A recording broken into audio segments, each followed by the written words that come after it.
저는 찬송을 부르는 걸 참 좋아합니다. 찬송을 잘해서 노래를 잘해서 부르는 걸 좋아하는 게 아니라 그냥 찬송을 부르면 기도가 되고 은혜가 되기 때문에 그래서 흔히 많이 부르는데, 제가 많이 부르는 찬송 중에서 CCM 말고 찬송가 중에서 많이 부르는 그냥 흥얼흥얼 부르는 찬양 중에 하나가 찬송가 338장입니다. 내 주를 가까이 하게 함은 이라고 하는 제목인데요, 우리 같이 한번 불러볼래요? 내 주를 가까이 하게 함은 십자가 진 같은 고생이라 내 스스로는 늘 찬송하면서 주께로 나가기 원합니다. 아멘. 제가 이 찬양을 많이 좋아하는 이유는 귀에 많이 익숙하게 들었기 때문입니다. 어릴 때 어머니를 따라서 교회를 갈 때마다 어머니께서 이 찬양을 많이 불렀어요. 집에서부터 교회까지 가는데 1시간을 걸어 다녔거든요. 어머니를 따라다닐 때마다 어머니가 그 시골길을 걸어가시면서 이 찬양을 많이 부르셨습니다. 지금도 많이 부르는 찬양이거든요. 내 주를 가까이 하게 함은 십자가 진 같은 고생이나 내 일생 소원은, 저희 어머니가 똥구멍이 찢어지게 가난한 집에 시집와서 부잣집 막내딸로 태어나서 똥구멍이 찢어지게 가난한 집에 시집와서 믿음 하나만 보고 시집 오셔갖고 아주 고생 진짜 많이 하셨어요. 그래서 이 찬양을 좋아하셨는지도 모르겠어. 믿음으로 사셨으니까 늘 찬송하면서 주께도 나가기를 원합니다. 근데 저야 뭐 그거 알아요? 어머니가 흥얼흥얼 많이 부르면서 시골길을 걸어서 교회를 가실 때마다 어머니 옆에서 많이 들었던 찬송이니까 귀에 익어서 나도 모르게 그냥 흥얼흥얼 나오는 그런 찬양입니다. 제가 신학교에 가서 이 찬양이 어떻게 만들어졌나 봤더니 1841년도에 이 찬양이 처음으로 불려졌다고 그래요. 근 200년이나 된 그런 찬양이, 200년도 넘는 찬양이죠.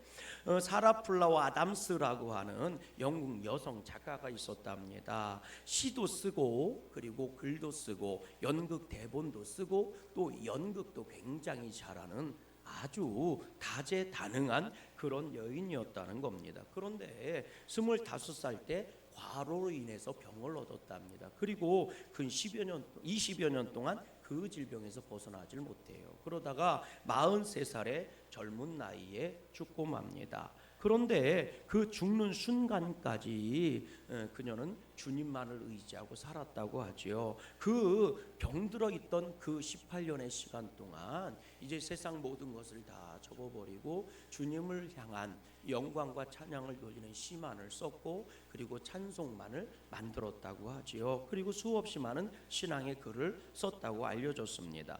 그녀가 36살 됐을 때 얘기죠. 36살, 이제 질병이 더 심해졌을 때 창세기 말씀을 읽는 중에 28장을 읽다가 우리가 잘 아는 것처럼 야곱이 형 에서를 피해서 도망가다가 이 베델이라고 하는 곳에서 돌베개를 베고 잠을 자는 철양 맞은 신세가 되잖아요. 그럼에도 불구하고 하나님이 야곱을 만나러 오신 거에 대한 감동을 얻은 겁니다. 그렇게 찬송가 338장이 작사가 되었다고 합니다. 그래서 2절에 보면 야곱이 잠깨어 일어난 후 돌베개 베고 잠 가슴 아이, 왜 그걸 쳐갖고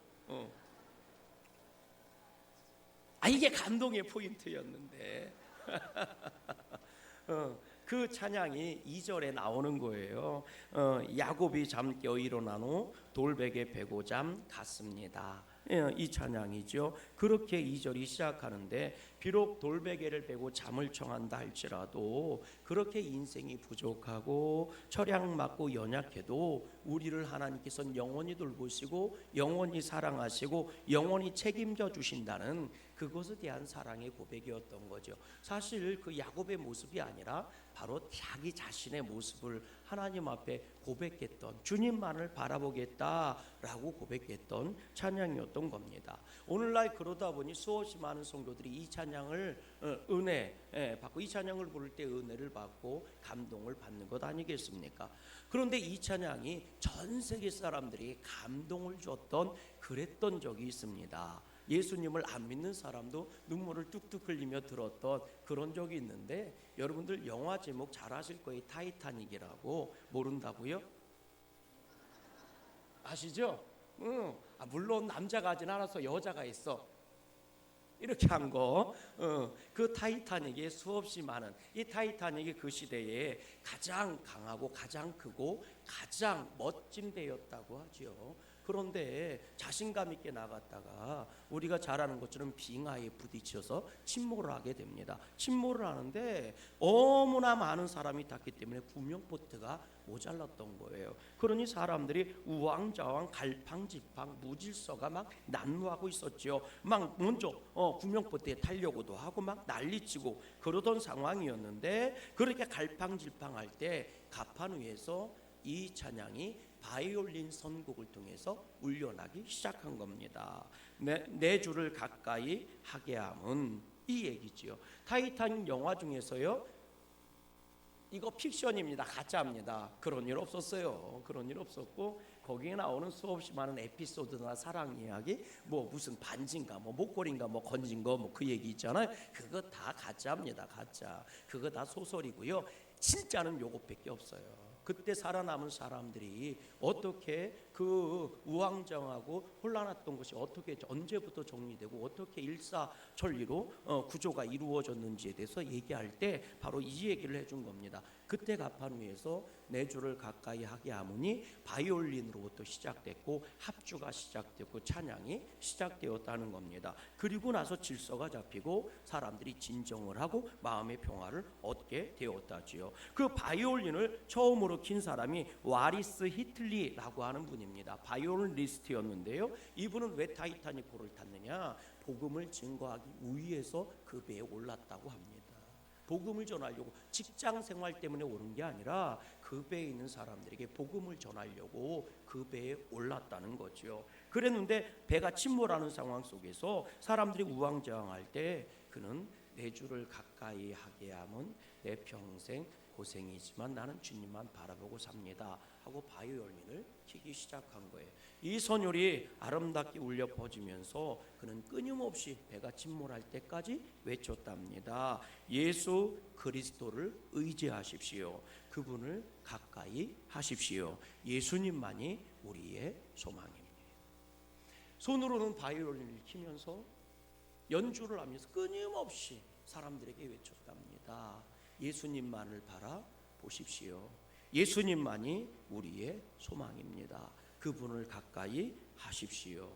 그렇게 타이타닉호가 다 침몰할 때까지 같이 물속에서 같이 죽어가면서 끊임없이 외쳤다지요. 예수님만을 의지하십시오. 이 연주를 들은 수많은 사람들이 마지막 주님께 의지하며 질서를 찾고 평화를 찾고, 그리고 여인들부터 아이들부터 노인들부터 구조가 시작되었다고 합니다. 여러분 참 감동적이지 않습니까? 찬송가 하나가 위대한 믿음을 그려낸 거예요. 그리고 오늘도 수없이 많은 성도들이 이 찬송가 하나를 가지고 위로를 받고 새 힘을 얻고 주님을 의지할 수 있는 소망을 갖게 됩니다. 그런데요, 오늘 본문을 보니까 주님께서 바로 제자들에게 이런 사명을 주었다는 겁니다. 본문 7절 말씀을 같이 한번 읽어볼게요. 7절입니다. 시작. 12 제자를 부르사 둘씩 둘씩 보내시며 더러운 귀신을 제어하는 권능을 주셨다. 아멘. 여러분, 예수님께서 12 제자를 부르시고 나서요, 그들을 둘씩 둘씩 그렇게 묶으시더니 짝을 지어주시더니 밖으로 내보내셨다는 거예요. 왜? 전도하라고 내보내셨다. 부르셨다는 거죠. 여러분, 예수님께서 제자들을 왜 부르셨습니까? 우리가 잘 아는 것처럼 갈릴리에서요, 베드로, 안드레와 야고보와 요한이 그물을 씻고 배를 수리하고 있을 때에 예수님께서 그들에게 뭐라고 말씀하신 거예요? 나를 따라와라. 나를 따라오면 내가 너희를 사람을 낚는 어부가 되게 해줄게. 이렇게 얘기했다는 거죠. 그랬더니 제자들이 모든 것을 다 버리고 누구를 따라갔대요? 예수님을 따라갔다는 겁니다. 그렇습니다. 예수님은 제자들에게 나를 따라오라고 말씀하신 거거든요. 그리고 제자들은 예수님을 따라간 겁니다. 예수님을 따라간다는 게 뭐예요? 예수님께 말씀을 듣고 예수님이 걸어가신 길을 걸어가고 예수님께서 오라는 곳으로 가는 것이 예수님 따라가는 것 아니겠습니까? 그러면 여러분, 믿음이라는 게 예수님 따라가는 게 믿음 생활이고, 믿음이라는 게 예수님을 따라가는 게 신앙 아니겠습니까? 오늘도 그런 믿음으로 우리가 이 자리에서 예배하는 줄로 믿습니다. 그럼 예수님께서 왜 제자들에게 당신을 따라오라 이렇게 말씀하셨겠느냐는 거죠. 성경은 분명히 말합니다. 사람을 낚는 어부가 되게 하려고 나를 따라오라 이렇게 말씀하셨다는 거죠. 그럼 사람을 낚는 어부가 누굽니까? 우리가 잘 아는 것처럼 생명을 구원하는 일 아니겠습니까? 예수님께서 왜 제자들을 택하시고 왜 부르시고 왜 따라오라고 하시느냐? 예수님을 따라가면서 제자들이 해야 할 일이 뭐냐? 그건 바로 생명을 구원하는 일을 해야 하는 것입니다. 그래서 오늘도 주님은 우리에게 말씀하십니다. 너는 너의 십자가를 지고 나를 따라와라. 그럼 오늘 우리가 믿음 생활하며 주님을 따라가며 오늘 우리들도 해야 할 일이 뭡니까? 그게 바로 생명을 구원하는 것입니다. 우리식으로 얘기하면 그걸 전도라고 부르기도 하고, 우리식으로 얘기하면 그걸 선교라고 얘기하기도 하고, 복음 증거라고 부르기도 하고, 간증이라고 이야기하기도 하는 것입니다. 이걸 위해서 주님께서 제자들을 2명씩 짝을 지어서 내보내 주셨다는 거지요. 사실 오늘날 교회에서 목사가 설교를 하면서 전도 그러면 성도님들은 좋아하는 분들도 있지만 대부분은 부담스러워하고 왠지 모르게 알레르기 반응을 일으키는 분들도 참 많이 있는 게 현실입니다. 맞죠. 전도 그거 해야죠. 그런데 전도하기가 그게 쉽습니까? 사실 바쁘기도 하고요. 전도할 줄도 잘 모르고요. 그런 건 특별한 사람이나 특별한 은사가 받은 사람이 하는 거지. 자꾸 전도하면 부담돼서 교회 오는 거 힘들어요. 이렇게 얘기하는 분들도 점점 늘어나는 게 현실인 거예요. 왜 이런 현상이 나오는 걸까? 사실 우리들이 전도, 복음 증거 이렇게 얘기하는 게 부담스러운 것은, 우리는 전도 그러면 머릿속에 떠오르는 게 하나가 있어요. 그거 뭐냐면 노방전도하는 거거든요. 뭐 시장이나 뭐 무슨 버스나 기차 같은 데서 말이죠, 예수 전당 불신종 뭐 이렇게 하고 돌아다니는 분들이 떠올라요. 또 하나는 축구 전도하러 오르죠. 전도지 들고 집집마다 띵동 어디서 오셨어요? 교회에서 왔어요. 교회 다니시나요? 교회 다니면 참 좋아요. 이렇게 그 배를 누르는 게 그게 어렵거든요. 그게. 그리고 또 문 열면 막상 할 말도 없고, 그리고 전도 그러면 전도하긴 해야 되는데 막상 하려고 치면 뭔 말을 해야 될지도 모르는 사람들이 참 많아요. 그러니 전도는 어렵다. 전도할 시간이 어디서? 전도할 용기가 없어. 할 말이 있어야 하지. 전도하려면 열심히 뭔가를 나눠주고 막 소고기 사다 주고 막 돼지고기 사다 주고 막 별걸 다 사다 주면서 전도해야 되는데 말이야. 나도 못 먹는 소고기를 어떻게 사다 줘? 웃자고 했더니 아무도 안 왔네. 너무 심각하네. 전도 얘기하니까. 이렇게 반응할 때가 참 많아요. 그런데 여러분, 남자와 여자가 결혼해서 살다 보면 아이를 낳지 않습니까? 자식을 낳아요. 그런데요, 아버지 될 준비가 돼서 자식 낳습니까? 아니면 어머니 될 준비가 돼서 자식을 낳습니까? 남편과 아내가 어느 날 딱 합의를 하는 거예요. 회의를 하는 거예요. 딱 해서 이제 나는 아버지 될 준비가 끝났다. 이제 나는 엄마 줄 준비가 끝났다. 이제 우리는 부모로서의 자격을 다 갖췄으니까 애를 이제부터 낳자 하고 애 낳는 사람이 어디 있어요? 사실은 그냥 서로 열심히 사랑하며 살다 보면 애가 저절로 생기는 것 아닙니까? 그래서 사랑의 열매를 자녀다 이렇게 표현하는 거잖아요. 여러분, 전도도 마찬가지입니다. 생명을 만드는 것이고 생명을 창조하고 생명을 다시 회생시켜내는 거라면, 여러분, 예수님을 많이 사랑하는 것만으로도 저절로 열매가 맺혀지는 것, 이게 전도입니다. 아멘 좀 해보세요. 여러분, 예수님을 사랑하면 예수님 자랑하게 되어 있고, 여러분 예수님을 자랑하다 보면 그것이 증거가 되는 거고, 나 예수님 믿고 행복합니다, 나 예수님 믿고 정말 복 받았습니다. 아멘 좀 해보세요. 생전 예수 믿고 행복해지지도 않는 사람들이 여기 다 앉아 있고, 예수님 믿어봐야 복도 하나도 못 받은 복 지질이 없는 사람들이 여기 앉아 있고, 뭐 그래야. 주님 너무 쌩까는 것 같아요. 여러분, 예수님 믿고 내가 행복해지면 행복을 얘기하는 게 당연한 거 아닙니까? 남편을 사랑하면 남편 자랑하게 되어 있고, 아내 때문에 내가 행복해졌으면 아내 자랑하게 되어 있는 거잖아요. 그럼 남들이 볼 때 그 아내를 부러워하고 남들이 볼 때 그 남편을 부러워할 거 아닙니까? 이게 전도예요. 그러면 열매가 맺혀지는 겁니다. 여러분, 남편이 아내를 사랑하고 아내가 남편을 사랑하니 자식이 생기는 거거든요. 그리고 그 부모가 서로 사랑하는 모습을 보면 자식은요, 나도 결혼하고 싶은 마음이 생기는 거거든요. 그럼 결혼하고 가정 만들면 그 자식이 또 자식 낳는 거거든요. 생명은 그렇게 태어나는 겁니다. 억지로 만든다고 해서 만들어지는 것도 아니고, 억지로 생긴다고 해서 생기는 것도 아니에요. 그냥 사랑하다 보면 저절로 생기는 게 생명의 탄생이거든요. 여러분, 전도도 마찬가지예요. 어려운 게 아니라 그냥 예수님 사랑하며 살면 되는 거예요. 예수님 사랑하면 예수님 자랑하게 되어 있고, 예수님 때문에 행복하게 되어 있고, 그러면 내 신랑 되시는 예수님을 자랑하게 되어 있고, 내가 교회 다니는 그 교회를 자랑하게 되어 있다고요. 사랑하면 자랑하는 것이고, 자랑하면 그것이 간증인 것입니다. 그러면 그 얘기가 증거가 되는 것이고, 그 얘기를 듣는 사람은 예수님 믿어지고 싶고 교회 가고 싶어지는 거예요. 오늘 우리가 그걸 잊어버린 거예요. 예수님을 사랑하는 행복을 잃어버린 것이고, 예수님이 주시는 은혜를 잃어버린 거예요. 그러니 아까 예수님 믿고 사랑하고 예수님 행복해 아멘 아무도 안 하잖아. 다 잊어버려서. 옆 사람 인사해 보세요. 제발 예수님한테 쌩까지 좀 마세요. 아멘이십니까? 그대가 그대의 남편한테 쌩까도 괜찮아. 그대가 그대의 아내한테 쌩까도 괜찮아. 그러나 예수님한테는 쌩까지 마세요.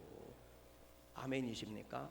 여러분 자랑하세요. 그것이 전도거든요. 근데 이 전도를 통해서 놀라운 일이 벌어지는 거예요. 여러분 오늘 보면 8절 말씀만 읽어보세요. 뭐라고 돼 있나? 8절입니다. 시작. 여행을 위해서는 지팡이 외에는 양식이나 배낭이나 전대, 돈이나 아무것도 모아라, 가지지 말아라 합니다. 심지어는 두벌로 또 가지지 말라는 거예요. 그냥 옷을 입은 채로, 그냥 신발을 신은 채로 그냥 지팡이만 들고 복음을 전하면서 가라는 거예요. 예수님 자랑하며 간다는 거지요.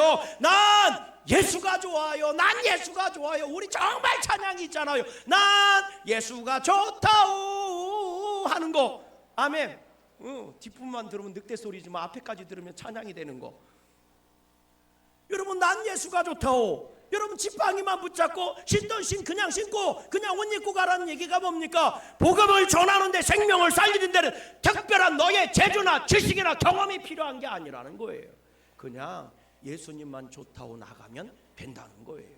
그랬는데 그런 놀라운 일이 본문 13절을 보면 이런 말씀이 나와요. 그들이 그렇게 했을 뿐인데 난 예수님이 좋다고, 난 예수님이 좋다고, 난 예수님이 더 행복하고 예수님 믿고 구원받았다 이 얘기만 하는데도 많은 귀신을 쫓아내며 많은 병자에게 기름을 발라 고쳐주더라. 이 역사가 나타났다는 거예요.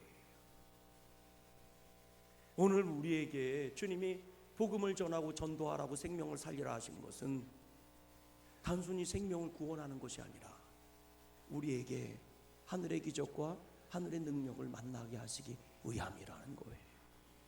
어떻습니까?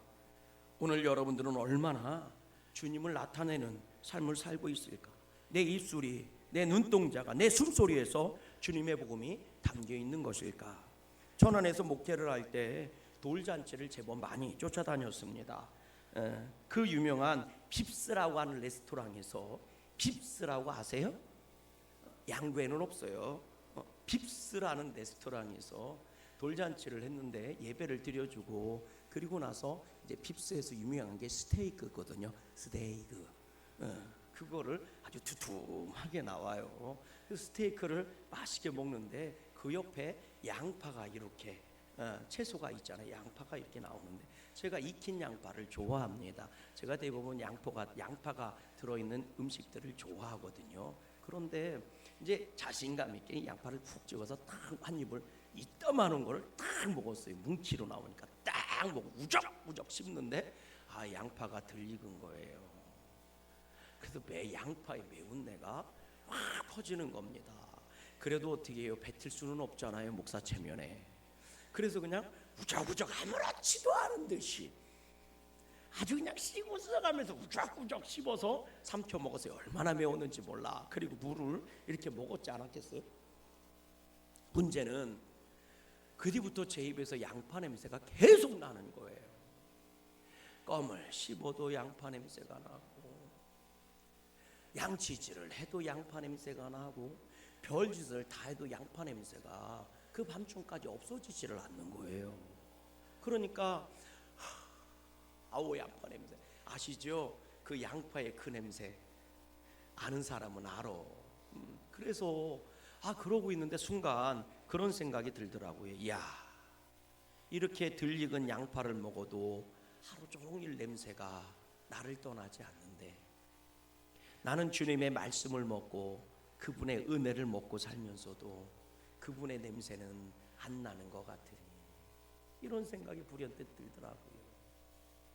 야, 나는 그래도 열심히 기도한다고 하고 열심히 목회한다고 하고 열심히 말씀을 전한다고 하는데, 야, 내가 예수님만 열심히 사랑하는 모습을 보여주기만 해도 성도들은 행복해지는 것이, 내가 주님과 만난 얘기만 해도 성도들은 은혜를 받는 건데, 내가 사랑 이야기는 못하고 억지로 만든 얘기만 하고 있는 게 아닐까 하는 회개가 나도 모르게 쑥 하고 이 깊이에서 올라오더라고요. 여러분, 사실 우리 교회도 매일 권사님들이 전도 물품을 들고 전도하러 다니는 분들이 계십니다. 장터가 열리면 전도마차 끌고 가서 맛있는 차 갖고 장터에서 전도하시는 분들이 있어요. 그런 분들을 볼 때마다 한편으로 감사하고 한편으로는 축복의 기도가 나와요. 주님, 힘들고 피곤한데도 저렇게 시간을 내서 주님의 복음을 증거하는 저들을 복되게 해주세요. 저들을 통해, 저들의 발걸음을 통해 하늘의 복이 나타나게 해주세요. 저들이 복의 주인공이 되게 해주세요. 이런 기도를 그냥 저 혼자 중얼거리면서 해요. 그런데 가끔 이런 분들도 있어요. 아유, 교회 오는 것도 바빠 죽겠는데 우리 목사님은 매번 전도 기도 헌신 하라고 그래.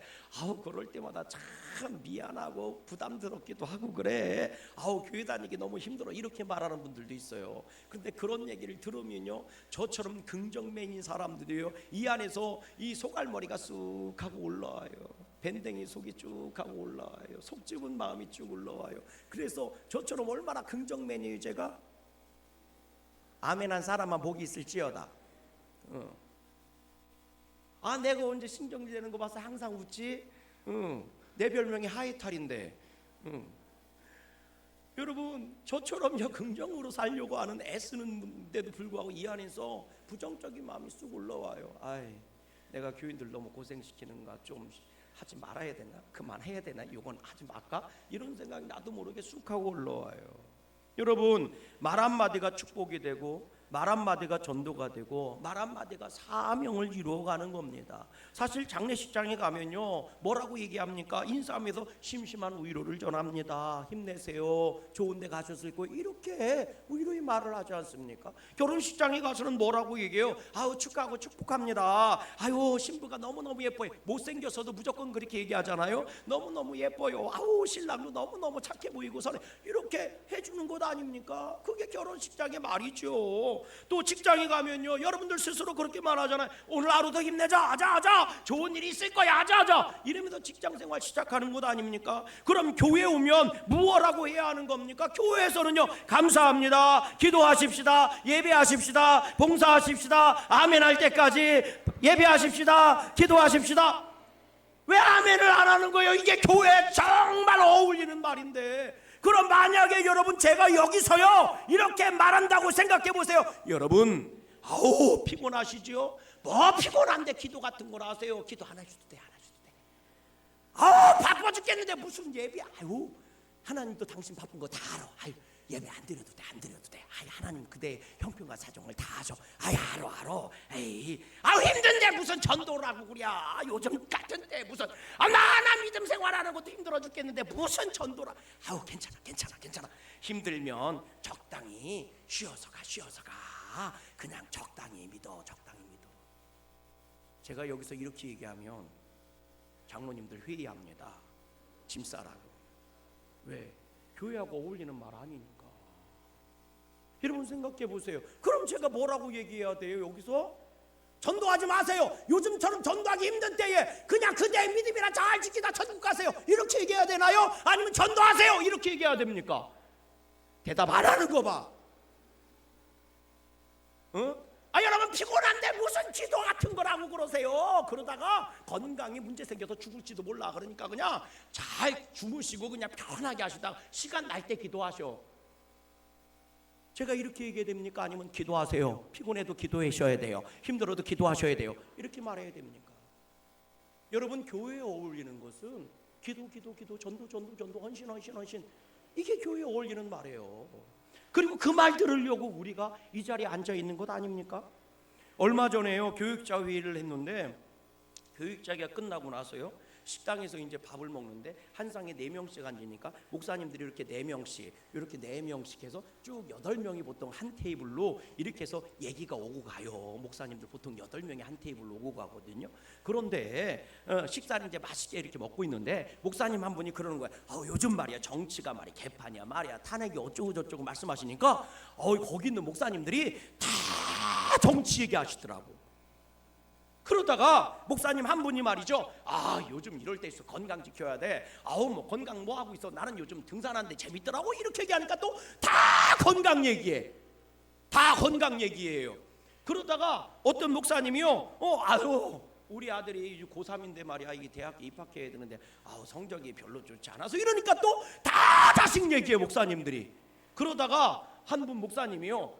연초가 됐는데 뭐 특별히 뭐 교회에서 기도해야 하는 거 있어? 이랬더니 또 다 교회 얘기해 목사님들이. 그때 제가 무릎을 치면서 얘기했어요. 이야 그렇구나.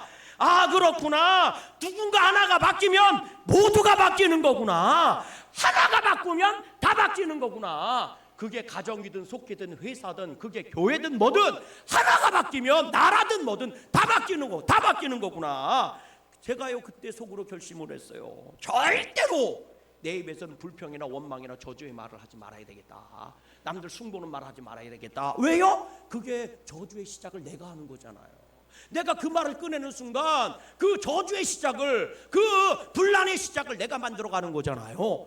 그런데 내가 감사의 얘기를 하고 찬양의 얘기를 하고 믿음의 얘기를 하고 전도의 얘기를 하고 할렐루야. 그럼 축복의 시작이 내가 되는 거잖아요. 여러분 믿음의 성도는요 사오정이 돼야 합니다. 사오정이 뭐예요? 엉뚱한 소리 하는 사람이잖아요. 여러분 정말 전도 얘기하고 은혜 얘기하는데 나쁘다 아유 힘들다 이런 사오정 같은 소리 하지 마시고 남들 힘들고 어렵다고 그럴 때 믿음 얘기하는 사오정 얘기하세요.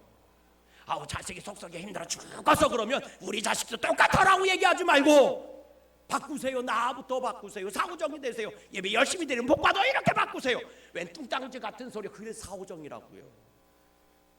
우리 부부싸움인데 남편이 미워 죽겠어 그랬더니 기도 열심히 하면 돼. 나 기도했는데 말이야 하나님 은혜. 사오정 얘기잖아요. 그래도 하시라고. 믿음의 사오정이 되십시오. 여러분 그래서 우리 양구감리교회 성도님들이 축복이 시작이 됐으면 좋겠어요. 그 타이타닉 호가 침몰해 갈 때에 다 나 살자고 여기저기 뛰어다니고 있을 때에 내 주를 가까이 하게 함은 십자가 짐 같은 고생이나 내 일생 소원은 구주와 함께 사는 겁니다. 그 다 우왕좌왕할 때에 이 찬양을 바이올린으로 연주를 하고 있어요. 예수님을 바라보십시오. 예수님만이 소망입니다. 그게 사오정 같은 소리 아닙니까? 배 어딨냐고 뛰어다니고 나 살자고 뛰어다닐 때 예수님 얘기하는 그가 사오정 아닙니까? 근데 그 사오정 같은 믿음의 소리 사람들이 안정을 찾고 천국길을 걸어가며 살려야 될 사람을 먼저 살려내더라는 거죠. 저는 우리 교회가 그런 교회였으면 좋겠습니다. 사오정 같은 교회였으면 좋겠어요. 사오정 같은 믿음의 교회였으면 좋겠어요. 저는 사랑하는 성도 여러분들이 그런 사오정 같은 믿음의 삶을 살았으면 좋겠어요. 안 된다고 얘기할 때, 다 안 된다고 얘기할 때 나로부터 된다고 얘기할 수 있는 긍정의 말을 할 수 있는 사람. 그걸 보고 사람들은 미쳤다고 얘기하고 사오정 같은 소리 하지 말라고 얘기해도 결국 그것이 이기는 것입니다. 하나가 전부가 되는 거예요. 우리 이 어려운 시대에 그 사오정 같은 믿음으로 정말 복된 길 걸어가는 저와 여러분 되기를 주의 이름으로 소망합니다. 그래서 이 교회로 말미암아 양구가 구원받고 저와 여러분들 때문에 함께하는 자들이 구원받는 놀라운 은혜가 있었으면 좋겠습니다. 우리 찬송가 505장 하시면서 내 모든 것 주님께 드립니다.